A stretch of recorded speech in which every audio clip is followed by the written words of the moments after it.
Kopi adalah hidupku, yang memberi pelajaran banyak tentang hidup. Sepahit apapun hidup yang aku jalani, di saat memang aku, ya ini pemberian Tuhan kok, ini pemberian Allah kok gitu. Ya inilah. Kita coba jalan-jalan nih. Rencananya sih hari ini kita mau ke desa sebelah. Di situ ada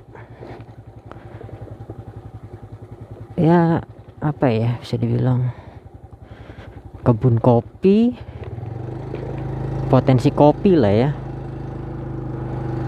Coba kita mau ke sana sambil menikmati suasana desa.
Ini dia tempatnya Om Heri, Lolana Cafe, sekaligus tempat kopi. Wah, itu biji kopinya.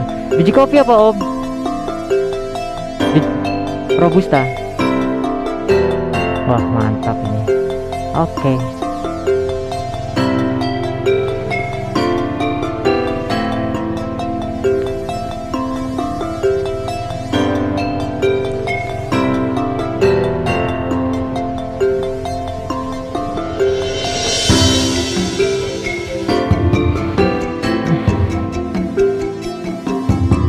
Siap, Om.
kebetulan saya ketemu sama Mas Heri Lolana. Kebetulan Mas Heri ini pegiat kopi di Kabupaten Banyumas dan tinggal di desa kayak gitu. Jadi mungkin kita coba pingin tahu nih kesehariannya Om Heri, terus apa aja sih potensi yang ada di desa sampai akhirnya dia memutuskan untuk tinggal di desa seperti itu. Mungkin Om Heri dulu bisa akhirnya bergelut di kopi itu awalnya seperti apa sih Om? Ya, assalamualaikum warahmatullahi wabarakatuh. Waalaikumsalam. Ya, ini terima kasih udah silaturahmi berapa tahun ya nggak ketemu. Terakhir kita di Festival Kopi Gunung Slamet. Rutinitas ketemunya di situ. Sebenarnya kenapa kita tinggal di desa? Tolak ukur itu karena pandemi. Itu yang harus digarisbawahi untuk saat ini, karena memang lagi ramai juga ya. Lagi ramai juga, terus memang nggak mau tidak mau kita harus taatin aturan dan segala sesuatunya. Cuma memang balik lagi, kenapa kita tinggal di desa? Karena sesudah pandemi ini kegiatan bisnis kopi di kota itu agak terganggu. Untuk mobilitasnya, untuk perputarannya itu dengan nilai investasi juga sebenarnya yang lebih tinggi gitu kan.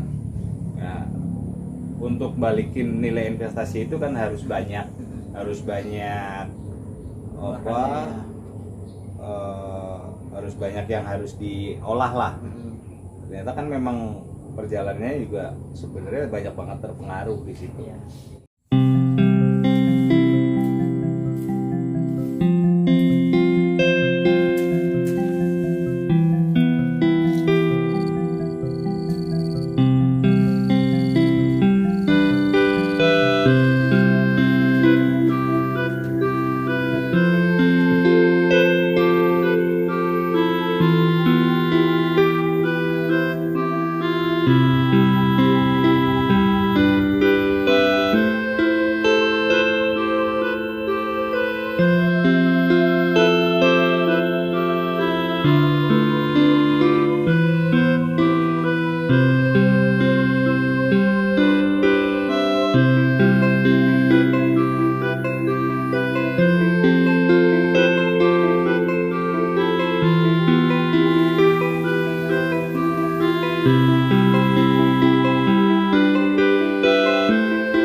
Awal untuk saya di kopi itu dikarenakan kepaksa.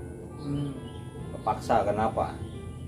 Satu, waktu kita jadi marketing, terus kita jadi manajer di properti, tidak sesuai yang diharapkan. Ketemulah menu kopi ini yang kita angkat. Yang penting jualan dulu lah gitu. Yang penting jualan dulu. Kita modal 500.000. Oh gitu. Modal 500.000, kita beli kopi, kita sangrai sendiri, kita bubuk, terus kita jualin teman-teman, ya teman-teman marketing, teman-teman sekolah, gitu. Sambil kita pelan-pelan beli alat-alat untuk kopi, untuk tentang penyeduhan, tentang ketelnya. Intinya siapa tahu nanti kita akan buka kedai. Jadi awal hampir 2 bulan itu kita jualan bubuk. Ya alhamdulillah di situ diberi rezeki yang agak lebih, karena jual robusta bisa 400.000 sekilo. Oh iya, keuntungannya atau apanya? 1 kilonya. 1 kilonya. Kalau untuk saat ini udah nggak bisa. Itu dulu ya. Itu tahun berapa itu Om? Itu 2017. 2015. 2015. Nah, 2015 akhir. Akhirnya muncullah teman-teman komunitas kopi yang akhirnya ikut tergerak juga. Nah dari situ kita pelan-pelan udah buka nih. Bisa terkumpul lumayan, bisa jualan lah. nggak bisa beli alat grinder nih, Mm-mm. alat penggilingnya, karena waktu itu mahal 1 juta lebih. Sedangkan kita nggak ada modal sama sekali. Terus aku resign dari kerjaan. Nah, habis itu aku ngobrol sama teman, ini gini. Itu ada alat tuh, alat teman nggak dipakai 3 tahun, tapi susah, nggak bisa kasar terus. Ya cobalah, kalau ini jadi berarti aku besok jualan. 2016 Agustus itu kita buka opening Lolana.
Lolana Coffea di Street Coffee Jalan Jensut, Wetan Buntos, sebelah jembatan Keranji. Oh, dulu di sana ya. Iya, jadi dari alun-alun ke timur, sekitar 400 meteran lah dari alun-alun Purwokerto. Nah, dari situ mulailah di situ kumpul-kumpul penggiat-penggiat kopi. Nah, memang kita punya cita-cita itu mengkopikan Banyumas, karena potensi kopi di Banyumas sendiri itu sebenarnya banyak. Iya.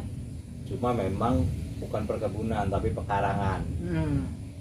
Ya, yang kalau yang daerah-daerah Baturaden, daerah-daerah atas itu memang masih agak luas. Tapi kalau untuk di kota sendiri, di desa-desa itu masih ada, tapi pekarangan-pekarangan sendiri yang di situ biasanya buat rajek pagar batas tanah. Iya, dia Gitu. buat batasin ya pohon itu ya. Nah, dari situlah banyak belajar, akhirnya kita ngangkat single origin nih. Tadinya yang penting jualan dulu, terus kita banyak belajar, kita angkat single origin. Single origin itu kopi dari daerah asalnya. Jadi misalkan dari Gayo, Aceh, dari Kintamani itu kopi Nusantara. Terus dari ada Amungme, terus Timika juga gitu. Banyak sih sebenarnya. Sampai yang sering di kedai itu dulu mungkin di Banyumas Lolana yang terbanyak untuk single origin, sampai 40 single origin dari kopi Nusantara itu. Berjalannya waktu sampai kita ke kios, terus ke rumah. Habis itu kita ada sesuatu hal yang memang membuat kita itu kejadian yang kurang baik, adalah perpisahan dalam keluarga. Oke. Tapi sebelum perpisahan nih, ya ini kita ngobrolnya lebih ke ini panggilan hati, panggilan Tuhan. Jadi dulu saya Katolik, memang peminum 24 jam atau 25 jam, aku sering ngomongnya itu 25 jam minum ciu. Jualan pun masih minum ciu. Acara kegiatan pun padahal minum jualan ciu. Kopi ya? Jualan kopi. Dan itu sampai kita bikin menu itu. Oh gitu. Ada menu yang namanya ciu presso. Jadi kita bikin ciu sama espresso manual. Dicampur sama kopi. Dicampur. Oke. Itu halus gitu cuma. Nah, dari situlah aku kepengen ada sebuah perbaikan dalam hidup. Karena aku merasa bahwa perjalananku tuh aku bisa tidur karena minum aku bisa tidur kan. Itu kepengen belajar lebih baik lah intinya. Nah disitulah aku bersahadat. Nah setelah bersahadat, niatnya kan kepengen baik, cuma yang harus dihadapi adalah perpisahan Ya. dengan pasangan waktu itu sama istri. Kita udah berhenti minum tuh waktu itu. Setelah berhenti minum, belajar, terus bersahadat, habis itu memperbaiki. Ternyata dihadapkan dengan sebuah perpisahan yang mungkin di situ teman-teman yang datang ke kita ada sekitar ada berapa orang yang juga sama. Cuma kita ngasih semangat mereka. Kita ngasih semangat mereka, jangan pisahlah inilah. Iya. Padahal kita sendiri juga lagi dalam kondisi itu, jadi kita menyemangati. Lah dari situlah aku termotivasi semangat sendiri. Apa jangan-jangan ini yang muncul akhirnya jadi seduh kopimu sudah sedihmu? Kalau seduh kopimu sudah sedihmu ini hari ketiga saya jualan. Oh. Jadi waktu itu di Emperan kan, distrik kopi, bocor, hujan gede, terus nggak ada yang datang. Aku berpikir bahwa aku sedih nggak nyeduh. Sebenarnya itu. Nah muncul aku sedih nggak nyeduh, berarti kan nggak jualan dong. Iya. Gitu. Jadi akhirnya muncul kata ini. Itu terus. Ternyata dari orang-orang yang menikmati kopi itu, mereka juga terinspirasi. Ngopi lah, diseduhin kopi lah biar nggak sedih. Oh gitu. Jadi ada Iya. dua sisi nih. Nah di situ juga aku belajar objektif akhirnya. Aku belajar mengendalikan emosi gitu segala sesuatunya.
Mencari tempat nih untuk, karena udah pisah kan, mencari tempat lah kita nggak tahu mau kemana dulu. Terus ya namanya jodoh, rezeki atau segala sesuatunya memang kita harus jalani dengan ikhlas. Ya udah kita ikhlas aja jalan, terus ketemulah yang namanya Mas Ade, Mas Anjar, kita bikin ngaji kopi itu sebelumnya, terus ngobrol. Ada tempat nih di sini. Nah, ada tempat di sini di Langgong Sari. Terus kita ngangkat potensi kopinya dulu tadinya, buat edukasi dan segala sesuatunya.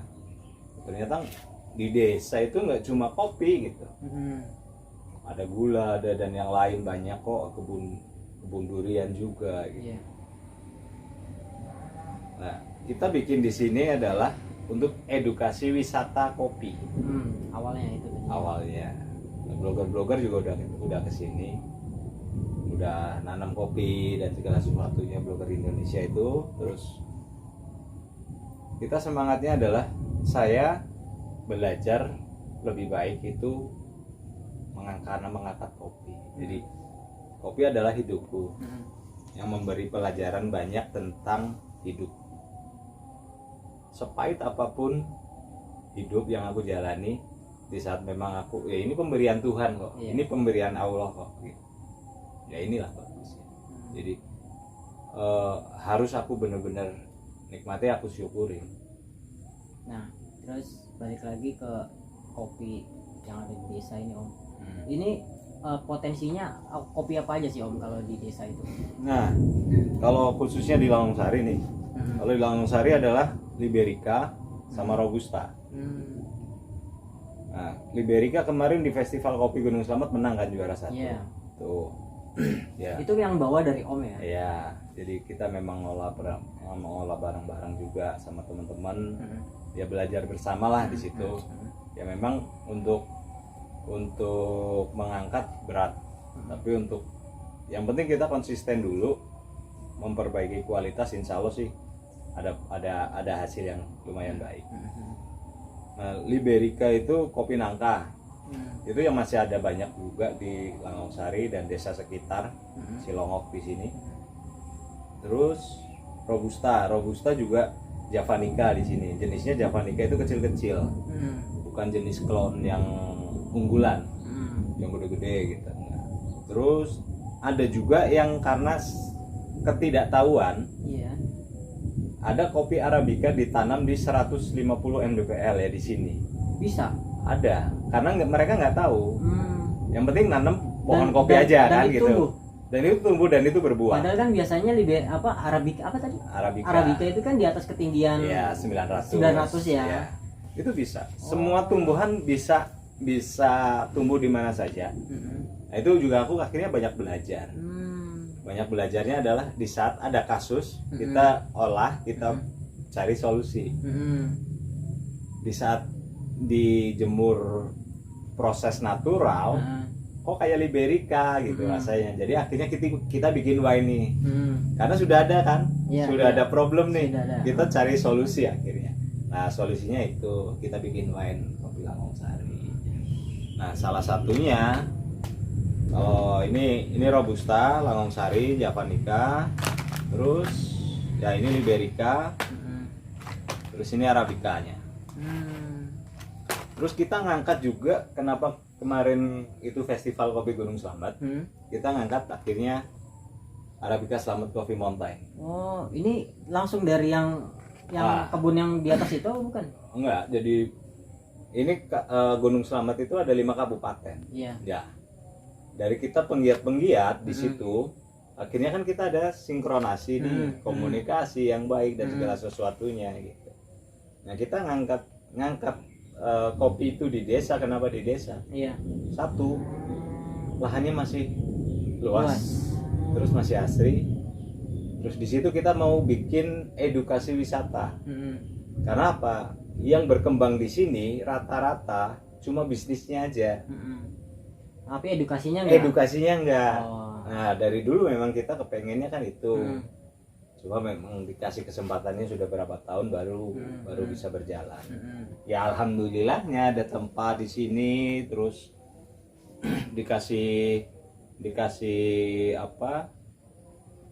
Sinergi yang baik juga sama teman-teman, walaupun mungkin ketidakcocokan pasti ada lah sama teman-teman yang lain, tapi ya kita ambil positifnya aja untuk belajar lah gitu. Jadi di sini ada penjemuran, ada bibit kopinya, penanamannya, terus panen dan pasca panennya, ada dry house, roastery untuk tukang masaknya gitu, terus penyeduhan. Dan yang paling sederhana adalah cara mengedukasi penikmat.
Om balik lagi ke desa.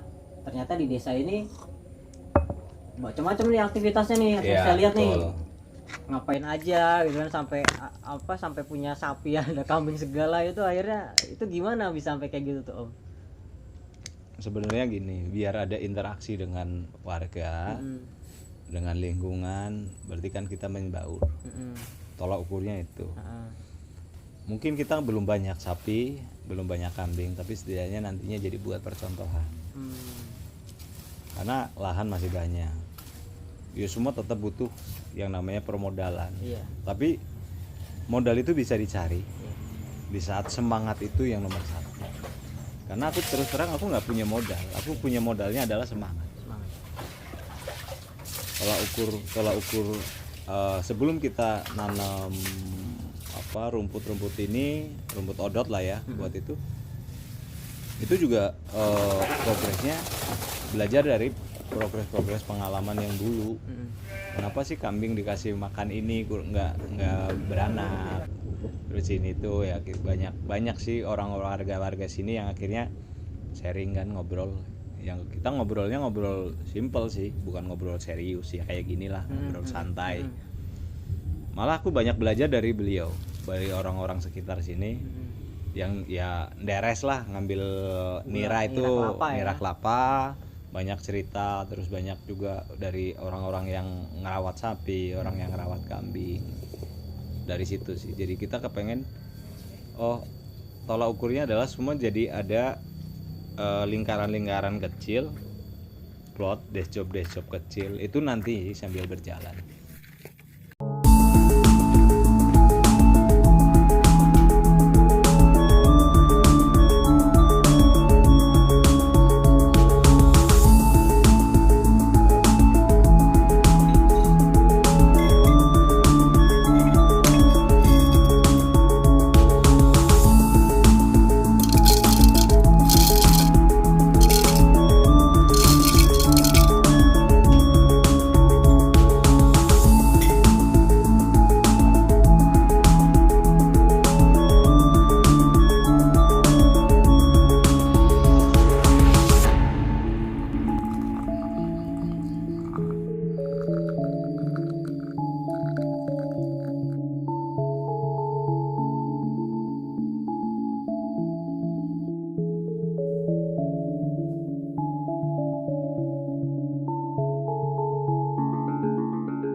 Tapi agak seru obrolan kita tadi tentang kopi dan tentang desa, potensi yang ada di desa.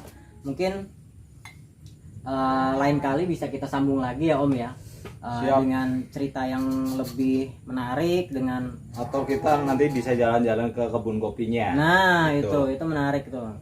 Ada kebun kopi yang lumayan, itu sekitar 1000 pohon. Terus nanti yang di atas juga yang sudah bagus nih, itu ada sekitar 700 pohon, itu Arabica di daerah atas. Terus mungkin juga kita bisa ke kebun-kebun durian yang baru nih, yang lagi di ini Garden Market namanya. Nah itu menarik. Itu bisa kita itu lanjutkan. Di desa ya. Di desa. Makanya bareng terus sama ada Wong Deso, kita coba pingin kulik nih potensi-potensi yang ada di desa. Nanti mungkin nggak cuma sini, desa-desa lain ya Om, kalau memang itu Banyumas luas banget. Banyumas luas, dan memang kita dulu pernah ada rencana untuk muter, malah kita trip kopi sebenarnya muter kopi. Tapi bukan Banyumas dong ya Om waktu itu ya. Cuman tertunda. Jawa Tengah. Kita pengennya Jawa Tengah. Cuman tertunda, ya udahlah. Alhamdulillah saya udah sampai ke Solo. Oh udah. Solo nih, nah ini primanya. Oh ini motornya. Motornya udah sampai Solo, malah luar biasa ya. Kita banyak belajar dengan penggiat-penggiat kopi di luar Purwokerto, luar Banyumas. Memang untuk kita ngangsu ilmu lah. Ilmu pengetahuan itu memang kita harus belajar terus. Pola ukurnya itu.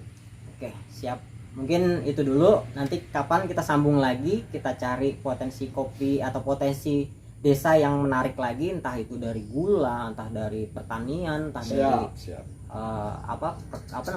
peternakan dan segala macam, karena semua ada di desa. Oke, gitu aja mungkin. Terima kasih banyak. Assalamualaikum warahmatullahi wabarakatuh. Salam seduh kopi nyaman. Seduh kopimu sudahi sedihmu. Nah.